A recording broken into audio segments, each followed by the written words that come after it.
கழக வேட்பாளர் உங்களுடைய சட்டமன்ற உறுப்பினர் திரு அம்பேத்குமார் அவர்களை இதே வந்தவாசி தொகுதியில கிட்டத்தட்ட 36,000 வாக்கு வித்தியாசத்துல வெற்றி பெற வச்சீங்க. அதுக்கும் இந்த நேரத்தில் நான் நன்றி தெரிவிச்சுக்கிறேன். இப்போ 36,000 வாக்கு வித்தியாசம் வாங்கினீங்கன்னா 4 லட்சம் வாக்கு வித்தியாசம் வராது. நீங்க குறைந்தது ஒரு 60,000 வாக்கு வித்தியாசமாவது இந்த வந்தவாசி தொகுதியில நீங்க வெற்றி பெற்று காட்டணும். வாக்கு வித்தியாசத்தை அதிகப்படுத்தி காட்டணும். அப்பதான் சவால்ல நீங்க ஜெயிக்க முடியும்.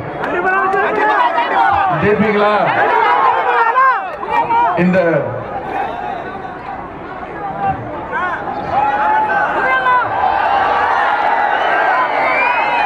இந்த ஆரணி மக்களவை தொகுதியில வந்தவாசிக்கு மட்டும் செய்யப்பட்டுள்ள சில சாதனைகளை மட்டும் இங்க குறிப்பிட விரும்புகின்றேன்.